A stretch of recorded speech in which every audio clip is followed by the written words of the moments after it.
ओम श्री गणेशाय नमः। जय माँ इष्ट माँ भगवती।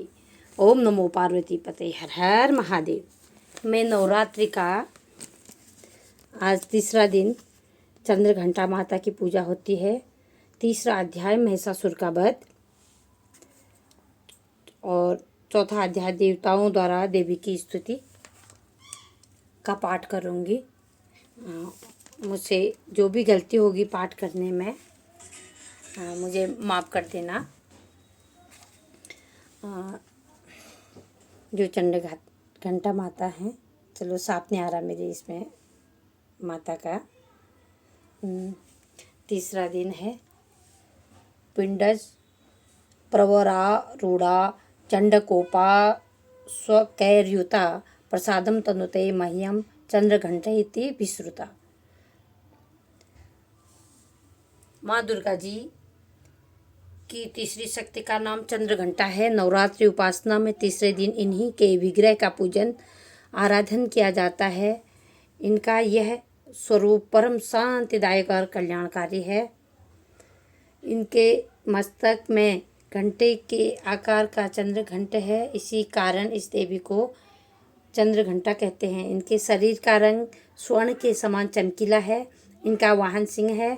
हमें चाहिए कि वे अपने मन वचन कर्म एवं शरीर से शुद्ध होकर विधि विधान के अनुसार माँ चंद्रघंटा के शरणागत होकर उनकी उपासना आराधना में तत्पर हों और उनकी उपासना से हम समस्त सांसारिक कष्टों से छूटकर सहज ही परम पद के अधिकारी बन सकते हैं।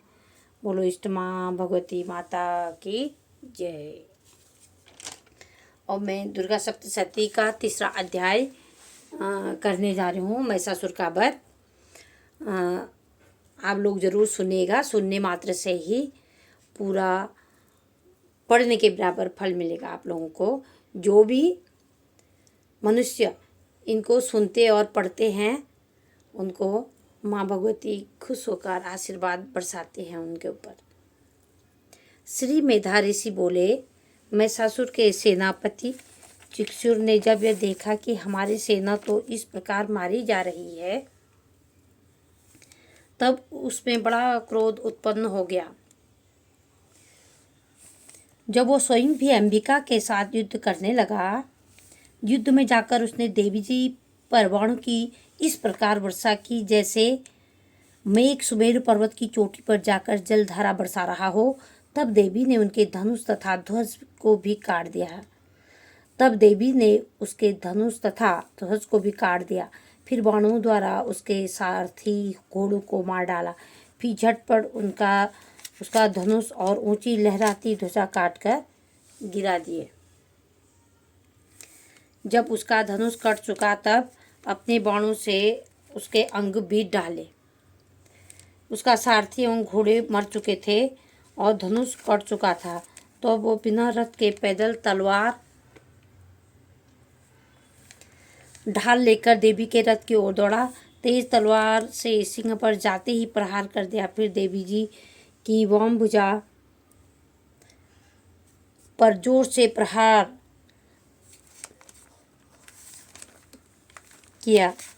हे राजन, यूं ही उसका तलवार देवी की भुजा पर पड़ी, त्यों ही टूट गई। फिर असुर ने क्रोध से आंखें लाल लाल करके त्रिशूल पकड़ा। दुर्गा जी पर उस दैत्य ने त्रिशूल डाल दिया। वो त्रिशूल इस प्रकार चमकता जैसे कि आकाश से सूर्यमंडल गिर रहा हो। देवी जी ने अपनी ओर आते हुए इस त्रिशूल को देखकर उस पर अपना त्रिशूल चला दिया, जिससे वो त्रिशूल सैकड़ों टुकड़े हो गए। साथ में उस चिक्षुर महादैत्य के प्राण निकल गए। जब महिषासुर का बलवान सेनापति मारा गया, तब देव शत्रु चामर हाथी पर बैठकर आ गया और आते ही उसने अंबिका देवी पर शक्ति का प्रहार किया। श्री देवी जी ने हुंकार द्वारा ही तेज छीनकर उसे जमीन पर गिरा दिया। अपनी शक्ति को गिरा हुआ देखकर चामर को बड़ा क्रोध आ गया। उसने पुनः त्रिशूल का वार किया। त्रिशूल को भी देवी जी ने बाणों द्वारा काट डाला। जब सिंह उछलकर हाथी के मस्तक पर चढ़ बैठा, फिर दैत्य के साथ भुजा युद्ध करने लगा। वे दोनों परस्पर लड़ते लड़ते उस हाथी पर से नीचे पृथ्वी पर आ गिरे और भयंकर प्रहारों से परस्पर युद्ध करने लगे। तब बड़े वेग से ऊपर को उछला और ऊपर आकाश से नीचे की ओर गिरते गिरते पंजों के प्रहार से दैत्य चामर का सिर धड़ से अलग कर डाला।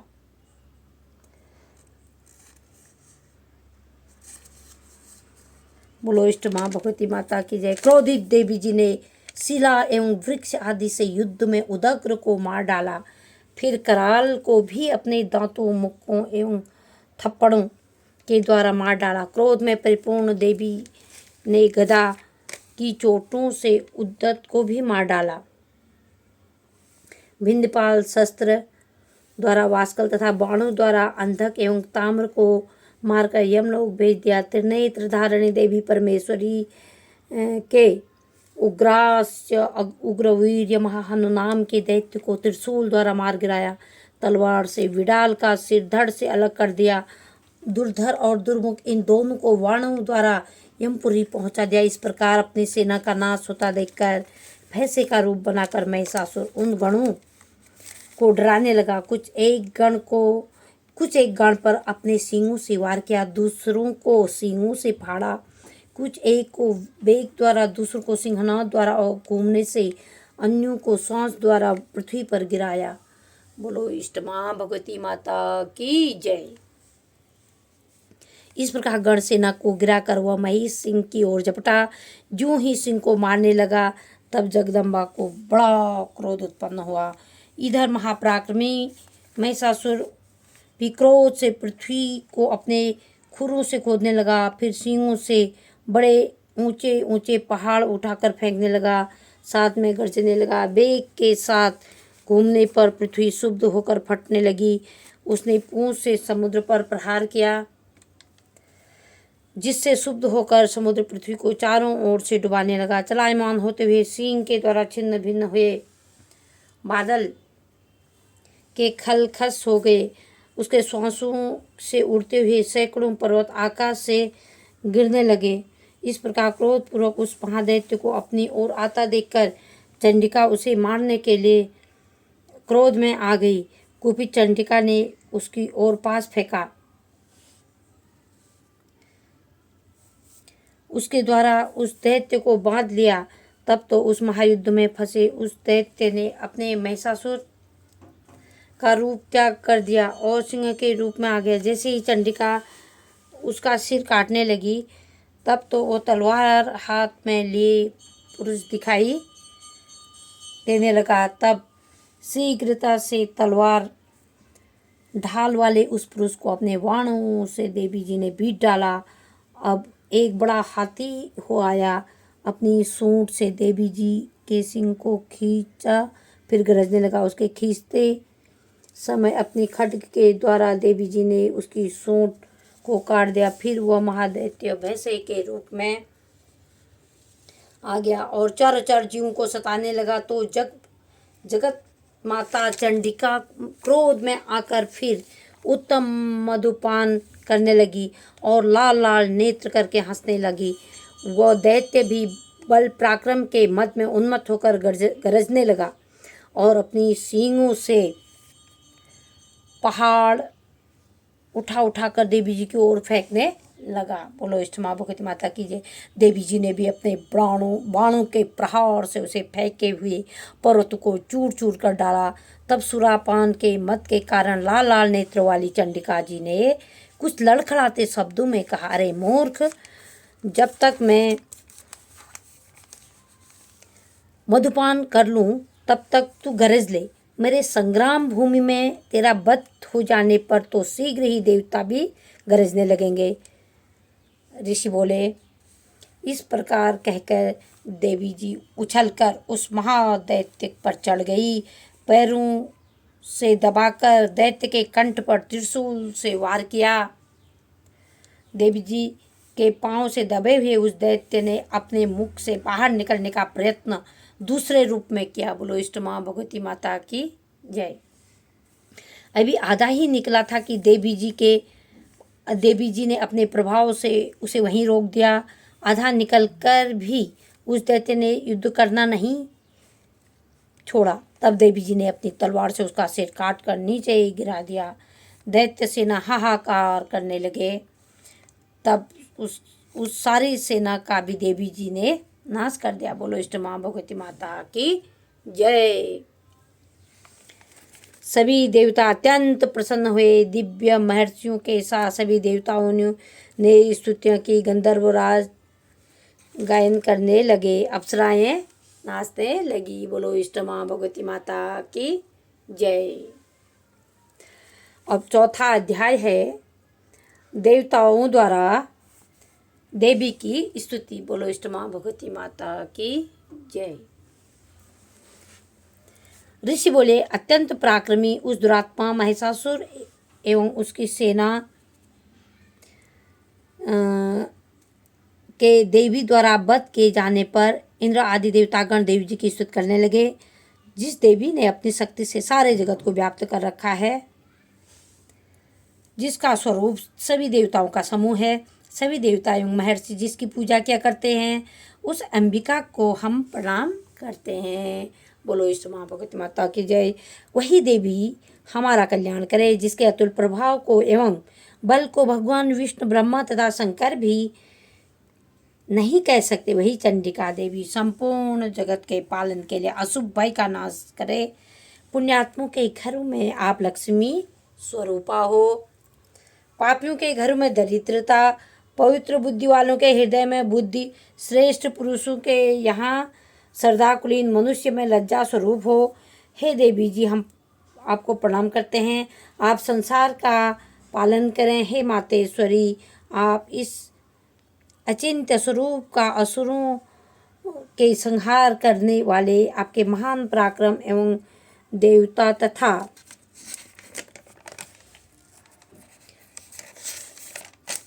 असुरों के सामने युद्ध में किए गए आपके अद्भुत चरित्रों का वर्णन हम किस प्रकार कर सकते हैं।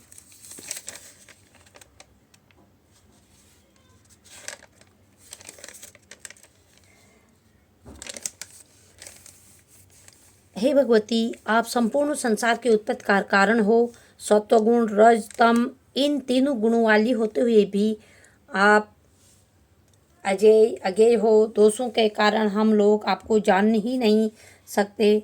हम तो क्या विष्णु, शिव आदि भी आपका पार नहीं पा सकते हैं। आप सबकी आश्रय हैं एवं आप आद्या अव्या कृता प्राप्त प्रकृति हो। हे देवी, संपूर्ण यज्ञों में जिसके उच्चारण करने से सब देवता तृप्त होते हैं, आप ऐसा अचिंत्य महाव्रत स्वरूप हो और संपूर्ण दोषों से रहित, इंद्रियों को बस में करने वाले, तत्व को सार जानने वाले मोक्षार्थी मुनिजन जिसका अभ्यास करते हैं, वह देवी भगवती विद्या आप हो। आप शब्द स्वरूपा हो। परम पवित्र ऋग्वेद, यजुर्वेद एवं मनोहर उद्गीत के पदों के पाठ से युक्त सामवेद का आप निधान हो। वेदत्रयी देवी हो। 6 गुणों से संपन्न आप भगवती हो। सभी शास्त्रों का ज्ञान कराने वाली देवी जी आप मेधा शक्ति हो। दुर्गम संसार सागर से पार कराने वाली नौका आप ही हो। आप असंग हो। कैटभ दैत्य के शत्रु विष्णु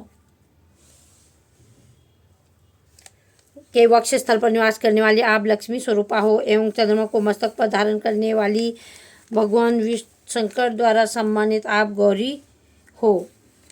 यद्यपि आपका मुख सुंदर तथा परिपूर्ण चंद्रमा के बिंब के अनुकरण करने वाला एवं निर्मल है, मंद मुस्कान से शोभित है। इस प्रकार के निर्मल मंद मुस्कान से शोभित चंद्रमुख को देखकर क्रोध से परिपूर्ण महिषासुर ने झट ही आप पर प्रहार किया। आप यह अद्भुत आश्चर्य की बात है। उससे भी अति अद्भुत एवं विचित्र बात तो यह है कि जब वह मुख क्रोध से युक्त था, उदय होते हुए चंद्रमा की भांति लाल लाल था, तनी हुई भौहें अति विकराल थी। ऐसा देखकर महिषासुर ने अपने प्राण तुरंत वहीं पर नहीं छोड़ दिए। भला कौन सा ऐसा प्राणी है क्रोधी यमराज को देखकर भी जीवित रह सके। हे देवी जी, आप प्रसन्न हो, सर्वदा उन्नति देने वाली देवी जी। आप जिन पर प्रसन्न हैं वे ही सभी देशों में आदर पाते हैं। बोलो इष्ट माँ भगवती माता की जय। उन्हें ही धन तथा यश मिलता है। हे देवी जी, आपकी कृपा द्वारा पुण्यात्मा पुरुष सभी धर्म संबंधी कार्य प्रतिदिन क्या करते हैं। आपकी कृपा से उसे स्वर्ण लाभ होता है। इसी कारण आप तीनों लोकों में फल देने वाली मानी जाते हैं। आपसे बढ़कर और कौन है। सबके लिए उपकार करने वाली आप सर्वदा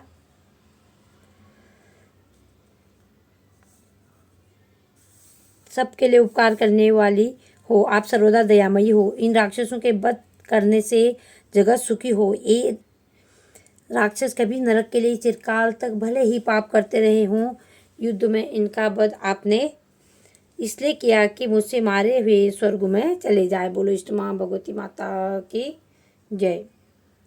यही जानकर हे देवी, आपने पापियों का नाश किया है। आप असुरों को केवल देखने मात्र से भस्म क्यों नहीं करती। शत्रुओं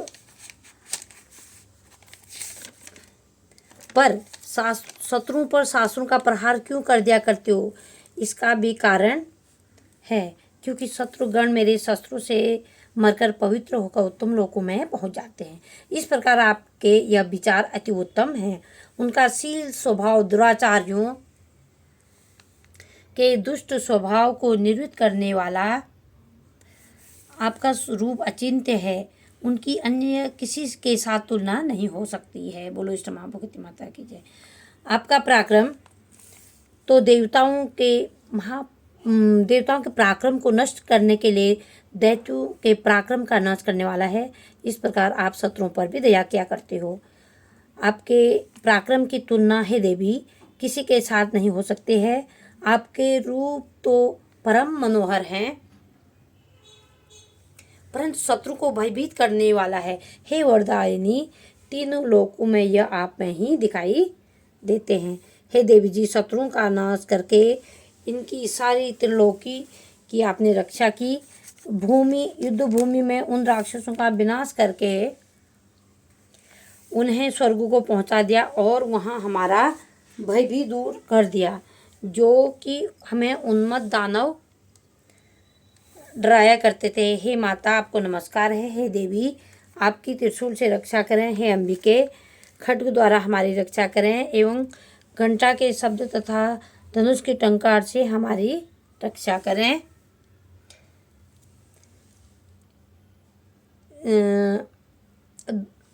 रक्षा करें। हे चंडिके, पूर्व पश्चिम दक्षिण में हमारी रक्षा करें। अपने त्रिशूल को घुमा घुमा कर उत्तर में भी हमारी रक्षा करें। ऋषि बोले, इस प्रकार हे देवी जी की देवताओं ने स्तुति की और नंद नंदन वन में उत्पन्न हुए पुष्पों तथा गंध चंदन आदि से माता की उपासना की। सभी देवताओं ने भक्तिपूर्वक दिव्य धूपों द्वारा अर्चना की। तब देवी प्रसन्न मुख होकर उन देवताओं से बोली, हे सभी देवताओं, अपनी अभिलाषा के अनुसार आप सब हमसे वर मांगो। देवता बोले, हे भगवती, आपने तो हमारी सभी मनोकामनाएं पूर्ण कर दी, कुछ भी बाकी नहीं बचा। हमारे इस महिषासुर शत्रु का आपने वध कर दिया। फिर भी यदि प्रसन्नतापूर्वक हमें वर देना चाहती हो तो हे माता, यह वर दीजिए कि जब जब भी हम आपका स्मरण करें तब तब आप हमारे संकट को दूर करें। हे मातेश्वरी, जो भी मनुष्य निस्तुति द्वारा आपकी स्तुति करे उसे वित्त रिद्धि वैभव दीजिए। हे अंबिके, हम पर सदा प्रसन्न रहिए। ऋषि बोले, हे राजन, जब देवताओं ने अपने तथा संसार के कल्याण के लिए इस प्रकार का वर मांगा तब उन्हें तथास्तु कहकर भद्रकाली अंतर्ध्यान हो गई। हे राजन, पूर्व काल में तीनों लोगों का ही चाहने वाली माँ भगवती देवी देवताओं के शरीर से जैसे प्रकट हुई वह सारी कथा मैंने सुनाई। बोलो इष्ट माँ भगवती माता की जय। आप लोग ज़रूर सुनेगा, आपको पढ़ने का टाइम नहीं होता है, ज़रूर सुनेगा। खुशियाँ ज़रूर मिलेगी, पक्की बात।